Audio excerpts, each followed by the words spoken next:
آپ عارف صاحب کو بتا دیجیے گا۔ ساحرہ التجا کر رہی تھی۔ اس کا مطلب تو یہ ہے کہ عارف جہاں کھڑا تھا آج بھی وہیں پر ہے۔ وہ پرسوچ لہجے میں بولی۔ میرا کوئی دوش نہیں ہے، ساحرہ بولی۔ مجھے معلوم ہے، اب میں اسے کس طرح بتاؤں گی؟ ساحرہ، کتنی بڑی آزمائش میں تم نے مجھے ڈال دیا ہے۔ میں عارف کو ٹوٹتے ہوئے نہیں دیکھ سکتی۔ بشریٰ کی آواز بھرا گئی۔ ابھی وقت ہی کتنا گزرا ہے، ساحرہ نے کہا۔ ساحرہ، تم نے تو محبت کی ہے اور تم جانتی ہو کہ انسان کسی کو چاہے تو ایک رات میں ہی وہ برسوں کا سفر طے کر لیتا ہے اپنے تخیل کے زور پر۔ اور پتہ نہیں، عارف نے بھی اپنی محبت، اپنی خواہشوں کو انسانی پیکر میں تمہاری شکل میں سامنے پا کر کتنی صدیوں کا فاصلہ ان چند دنوں میں طے کر لیا ہو۔ بشریٰ نے دوپٹے کے پلو سے اپنی آنکھوں میں آئے آنسو صاف کیے اور ساحرہ سے بولی، اگر ہو سکے تو تم بھی عارف کو سمجھانے کی کوشش کرنا۔ ساحرہ صرف سر ہلا کر رہ گئی۔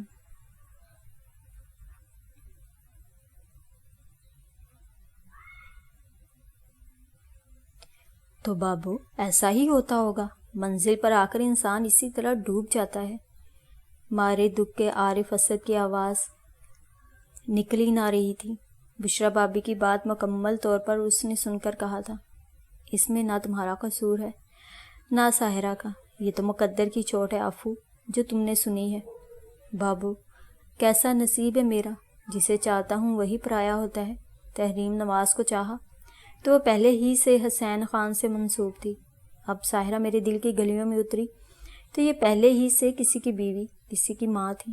بابو، مجھے ہمیشہ دوسروں کی چیزیں ہی کیوں پسند آتی ہیں؟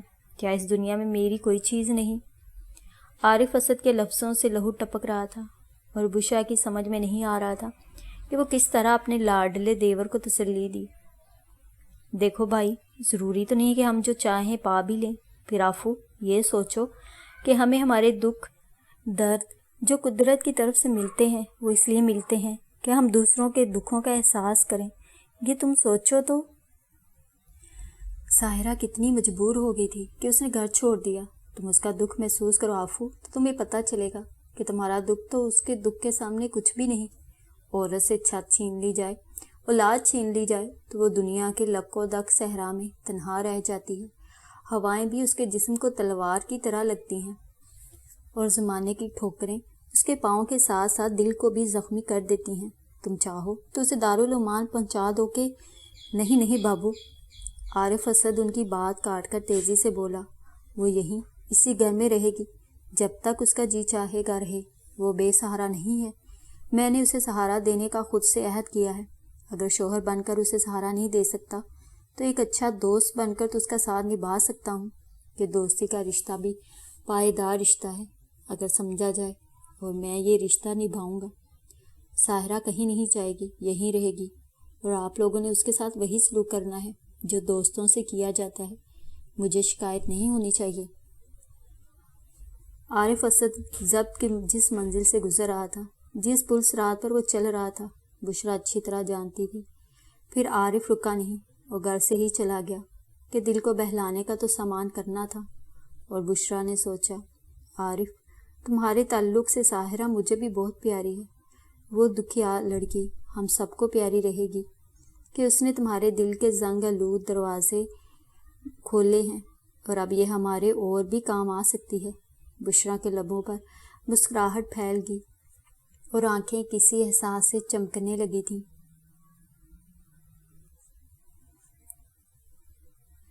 شمس الرحمن نے گلی کا موڑ کاٹا ہی تھا کہ کوئی ایک دم ہی ان کے سامنے آ گیا، اور دوسرے ہی لمحے وہ ان کے قدموں سے لپٹا ہوا ان کے گھٹنوں سے پیشانی رگڑتے ہوئے کہہ رہا تھا، مجھے معاف کر دیجیے، مجھے معاف کر دیجیے ابا جی۔ شمس الرحمن حیران اور ششدر رہ گئے تھے۔ ہاں ابا جی، میں کون؟ وہ ہکلا کر بولے تو ان کے قدموں سے لپٹے شخص نے سر اٹھا کر انہیں دیکھا۔ اسٹریٹ لائٹ کی مدھم روشنی میں بھی اس شخص کے نقوش انہوں نے صاف دیکھ لیے۔ آنکھوں میں آنسو بھرے تھے اور چہرے پر بھی آنسوؤں کی نمی باقی تھی۔ شانو، شمس الرحمن کے لبوں سے یہ نام ایسے ادا ہوا جیسے پھولوں پر شبنم گرتی ہے۔ ہاں ابا جی، آپ کا شانو۔ آپ کا گنہگار، آپ کو دکھ دینے والا شانو آج بہت ہمت کر کے آپ کے پاس آیا ہے، اپنے وجود کے سارے حوصلے مجتمع کر کے آیا اپنے گناہوں کی بخشش کے لیے۔ شانو آہستہ آہستہ بول رہا تھا۔ شمس الرحمن آہستہ آہستہ جھکے اور پاؤں کے بل بیٹھ گئے۔ انہوں نے شانو کا آنسوؤں سے تر چہرہ اپنے دونوں ہاتھوں کے پیالے میں تھام لیا۔ ان کے ہاتھ کانپ رہے تھے اور لبوں پر ایک ہی نام تھا، آنکھوں میں آنسوؤں کے ساتھ وہی نام کشتی بنا تیر رہا تھا۔ شانو، میرا شانو، تو آ گیا، مجھے بوڑھے پر رحم آ گیا شانو۔ انہوں نے اس 6 فٹ جوان کو سینے سے لگا کر بھینچ لیا، پھر ان کے لبوں نے شانو کے چہرے کا ایک ایک نقش چوما۔ وہ کبھی شانو کے ہاتھ اپنے لبوں سے لگاتے، کبھی اسے سینے سے چمٹاتے۔ تو واقعی آ گیا ہے، یہ سچ ہے نا شانو؟ تو ہمیشہ کے لیے آ گیا ہے نا؟ وہ اس کی آنکھوں میں دیکھتے ہوئے کہہ رہے تھے۔ اب تو نہیں جائے گا مجھے چھوڑ کر؟ دیکھ شانو، اب میں بوڑھا ہو گیا ہوں، تیرے انتظار نے میری زندگی عادی کر دی ہے۔ میں خدا سے کہتا تھا کہ میرا شانو مل جائے، پھر بے شک میری سانس کی ڈور ٹوٹ جائے، میں ایک بار اپنے بیٹے کو دیکھ لوں۔ اب مجھے موت کا ڈر نہیں ہے۔ خدا نہ کرے ابا جی، آپ کو خدا میری زندگی بھی دے دے، آپ سلامت رہیں، میری چھایا رہیں آپ تو۔ شانو نے ان کے ہاتھ چومتے ہوئے کہا، کہاں رہا تو اب تک؟ سب کچھ بتاؤں گا، میرے گھر چلیں۔ تیرا گھر؟ انہوں نے حیرت سے پوچھا۔ جی ابا جی، میرا گھر، جہاں میری بیوی ہے، مانی اور شجی ہیں، بہت شریر ہیں دونوں۔ اس نے بتایا۔ تو نے شادی بھی کر لی، مجھے بتایا ہی نہیں، اطلاع ہی نہ دی۔ میں نے تو آپ کو کوئی بھی اطلاع نہیں دی کہ کہاں ہوں، کیا کر رہا ہوں، تو شادی پر کیسے بلاتا؟ پھر آپ نے بھی تو مجھے تلاش نہ کیا تھا۔ شکوہ شاہ نواز کے لبوں سے ابل پڑا۔ تجھے کیا پتا شانو، کتنا تلاشا تھا میں نے تجھے، یہاں کے مقامی اخباروں میں اشتہار دیے تھے، مگر تو نہ جانے کہاں چلا گیا تھا، پتہ نہیں کہاں چھپ گیا تھا کہ میں تیری صورت کو ہی ترس گیا۔ واقعی ابا جی، آپ نے مجھے تلاشا تھا؟ کیا اولاد کھو جائے تو باپ کا یہ فرض نہیں؟ وہ پوچھنے لگے۔ آپ کو میرے جانے کا دکھ ہوا تھا بیٹا، یہ تو وہی بات ہے کہ کوئی یہ کہے تمہارا دل نکالوں تو تمہیں تکلیف تو نہ ہوگی، تم تو میرا دل تھے، میری آنکھوں کی پہلی روشنی تھے، پھر بھلا مجھے دکھ نہ ہوتا؟ شمس الرحمن نے بے اعتبار بیٹے کو مطمئن کرنے کی کوشش کی۔ سوری ابا جی، میں یہی سمجھتا رہا کہ آپ کو میری ضرورت ہی نہ تھی۔ شانو واقعی شرمندہ تھا، وہ مسکرا کر رہ گئے۔ پھر شانو نے ساتھ لگائے اپنی موٹر تک لے آیا جو سڑک پر ایک کنارے کھڑی تھی۔ فرنٹ سیٹ کا دروازہ کھول کر شمس الرحمن کو بٹھایا اور پھر خود ڈرائیونگ سیٹ پر آ بیٹھا۔ ابا جی، آپ نے مجھے کیسے پہچان لیا؟ خون کو پہچان لیتا ہے، کیا تم مجھے نہیں پہچان گئے؟ انہوں نے محبت سے اسے دیکھا۔ آپ کا تو ایک ایک نقش میرے ذہن کے سلیٹ پر کنندہ ہے، صدیاں گزر جائیں میں بھلا بھول سکتا ہوں؟ وہ دھیرے سے بولا۔ انہیں بیٹے کے ساتھ جاتے ہوئے ایک عجیب سی طمانینت کا احساس ہو رہا تھا۔ شانو کی قربت انہیں سرشار کر رہی تھی۔ انہیں تو شانو کو پہچاننے میں ذرا بھی دقت نہ ہوئی تھی۔ انہیں یقین تھا کہ ویسے بھی کسی روز شانو ان کے سامنے آ جاتا تو وہ اسے پہچان لیتے۔ صفیہ کے بارے میں شانو نے راستے میں انہیں بتا دیا تھا اور مختصراً مظفر انصاری کی عنایات بھی بتائی تھی۔ یہ صفیہ ہی تو تھی جس نے ان میں حوصلہ پیدا کیا تھا کہ وہ ابا جی سے ملے، ان سے مل کر ان تک پہنچ کر ہی وہ ساحرہ تک پہنچ سکتا تھا، اور اب وہ مزید انتظار نہ کر سکتا تھا۔ وہ جلد از جلد ساحرہ سے مل کر اپنے ذہن میں کل بلاتے سوال کرنا چاہتا تھا، اس کے آنسوؤں کی داستان سننا چاہتا تھا، اس کے زخموں پر مرہم رکھنا چاہتا تھا۔ شانو ابا جی کے ساتھ گھر پہنچا تو موٹر کی آواز سن کر صفیہ باہر آئی تو برآمدے ہی میں ٹھٹک کر رک گئی۔ شانو شمس الرحمن کو سہارا دے کر اتار رہا تھا۔ آج اس کا انداز ہی بدلا ہوا تھا، خلاف عادت وہ بہت خوش نظر آ رہا تھا، اور صفیہ کو یہ جاننے میں دیر نہ لگی کہ آج شانو کے چہرے پر اپنے خون کے مل جانے کا گلال لہریں لے رہا ہے۔ وہ تیزی سے آگے بڑھی۔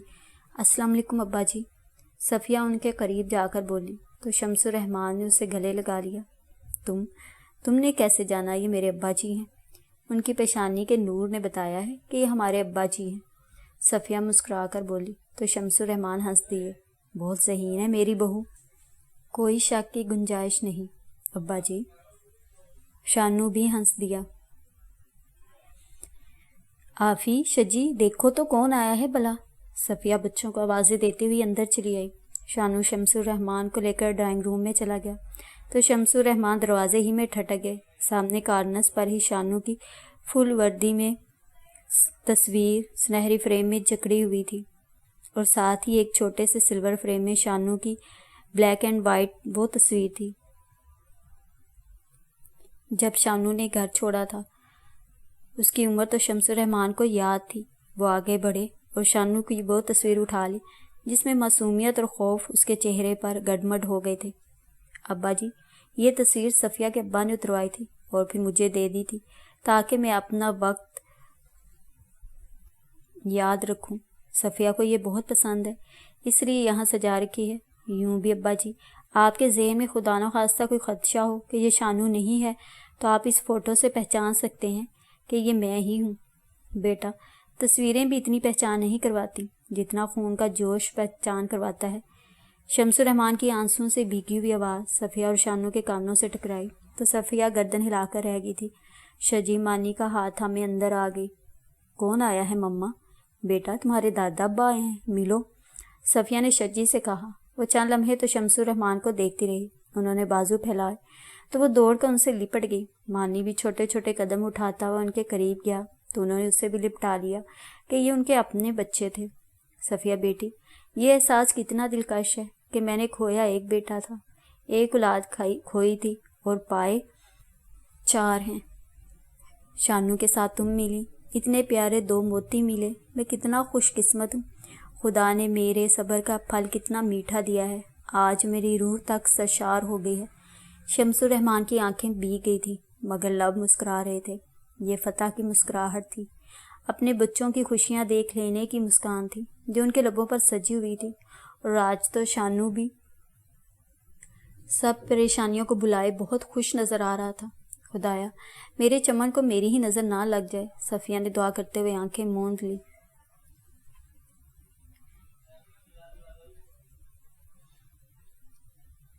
میری کائنات، میرے انہماں، میری آرزو، میری خواہشوں کی تکمیل، میرے ہومی، سلام۔ ہومی، میں تمہارا انتظار کر رہی تھی، روز انگلیوں پر دن گنتی تھی کہ تم میرے دل کے دروازے کے کنڈے میں انتظار کی کڑیاں ڈال گئے تھے، اور میں وہی گن رہی تھی کہ تمہارے میاں جی نے تیسرے ہی روز مجھے وہ حکم سنا دیا جو میں نہ مانتی تو اپنی بیٹی سے ہاتھ دھو ڈالتی، اور مانا ہے تو خود سے بچھڑ گئی ہوں۔ ہاں ہومی، میرے ہومی، میاں جی نے میرے دل میں اتنی چھریاں اتاری ہیں کہ میری بوٹی بوٹی زخمی ہو گئی ہے۔ میں جہاں بھی ہوں محفوظ ہوں پر خوش نہیں، بس تم مجھے مت تلاشنا، ورنہ میاں جی زینی کو ختم کر دیں گے۔ یہ خط میں تمہیں صرف اس لیے لکھ رہی ہوں کہ مجھے علم ہے تم پریشان ہوگے۔ یہ 13 روز جس طرح تم نے گزارے ہوں گے میں جانتی ہوں۔ میں نے تمہارے آفس کئی بار ان لوگوں سے چھپ کر فون کیا تو یہی بتایا کہ تم چھٹی پر ہو۔ آج تمہارے پی اے نے بتایا کہ تم موجود ہو، اور میں نے مزید کوئی بات کیے بنا سلسلہ منقطع کر دیا اور اب تمہارے آفس کے پتے پر خط لکھ رہی ہوں۔ تم پریشان مت ہونا، میاں جی جو تمہیں کہیں تم مان لینا۔ تمہیں چاہ کر پا کر زندگی کے رنگ میں نے پا لی، اب مزید کی خواہش بھی نہیں رہی، بلکہ اب مجھ میں حوصلہ نہیں ہے کہ میاں جی کے عتاب کا نشانہ بنوں۔ بس یہی بہت ہے۔ مجھے تم سے تمہاری محبت سے ہمیشہ پیار رہے گا۔ میں تمہاری منتظر رہوں گی۔ پھر بھی تم تک پہنچنے کے لیے اگر کوئی راستہ نظر آیا تو میں اس راستے پر چل پڑوں گی۔ ابھی تو مجھے کچھ دکھائی نہیں دیتا۔ اپنا خیال رکھنا، اور میری زینی کو اس جلاد جسے تم سب میاں جی کہتے ہو اگر بچا لو تو میں تمہاری احسان مند ہوں گی۔ ہومی، میری بچی کو بچا لینا ان سے۔ بہت پیار، تمہاری، اور صرف تمہاری ساحرہ۔ حماد احمد کے ہاتھ میں وہ سفید کاغذ تھا جس پر جا بجا آنسوں کے نشان تھے۔ لگتا تھا لکھنے والا خط لکھتے ہوئے بے تحاشا رویا ہے۔ ساحرہ کے خط میں ذرا بھی تو نہ تھا، صاف پتہ چلتا تھا کہ اس کا ذہن معاف ہے، سوچنے سمجھنے کی ہر صلاحیت مفلوج ہو چکی ہے۔ حماد احمد نے وہ خط جیب میں ٹھونسا، میز سے کار کی چابیاں اٹھائیں اور دفتر سے اٹھائے۔ ان کا ذہن کار سے زیادہ دوڑ رہا تھا۔ آج دوپہر کی ڈاک سے ابھی تو یہ خط انہیں موصول ہوا تھا کسی نامعلوم مقام سے۔ انہوں نے لفافے پر لگی مہر کو بہت پڑھنے کی کوشش کی، مگر مہر ہی صاف نہ تھی، صرف ٹکٹ پر کالا سا دبا تھا، جس سے یہ اندازہ لگانا بہت مشکل تھا کہ خط کون سی جگہ یا شہر سے پوسٹ کیا گیا ہے۔ وہ تو عادل کے ساتھ اسے ڈھونڈتے پھرتے تھے، کراچی میں نشیمان اور دارالمان سے پتہ کروایا تھا، خود گئے تھے، مگر ساحرہ ہوتی تو ملتی۔ وہ تو نہ جانے کون سی محفوظ پناہ میں تھی جہاں حماد احمد کی رسائی نہ تھی۔ حماد احمد گھر پہنچے اور کار سٹارٹ چھوڑ کر ہی تقریباً بھاگتے ہوئے میاں جی کی خواب گاہ میں پہنچ گئے۔ میاں جی؟ حماد احمد کے لبوں سے یہ نام اس طرح نکلا جیسے بٹی سے شعلہ نکلا ہو۔ میاں جی جو بستر پر بیٹھے زینی سے کھیل رہے تھے، زینی لیٹی ہوئی گوں گوں گاں گاں کر رہی تھی۔ انہوں نے چونک کر حماد احمد کو دیکھا، مارے غصے کے حماد احمد کا چہرہ لال ببھوکا ہو رہا تھا۔ کیا بات ہے حماد؟ آپ نے جو جھوٹ بولا تھا وہ کھل گیا ہے۔ آپ چاہتے تھے میں ساروں سے نفرت کرنے لگوں، تو یہ آپ بھول جائیں، جو محبت کرتے ہیں وہ نفرت کا جذبہ دل میں نہیں رکھتے۔ ختم کر دیں گے آپ زینی کو، گھونٹ دیں اس کا گلا۔ یہی دھمکی دی تھی نا آپ نے اسے، اور وہ بے وقوف اس کی زندگی کی خاطر اپنی زندگی داؤ پر لگا بیٹھی۔ مارے دکھے حماد احمد کی آواز بھی نہ نکل رہی تھی۔ کیا ثبوت ہے تمہارے پاس؟ میاں جی اپنے دل کی گرتی عمارت کو سنبھالتے ہوئے بولے، یہ رہا ثبوت، ساحرہ کا خط۔ حماد احمد نے کوٹ کی جیب سے کاغذ نکالا تو میاں جی کو لگا جیسے حماد احمد نے جیب سے کاغذ نہیں بلکہ سانپ نکالا ہو۔ ان کی آنکھوں میں حیرت بھر گئی۔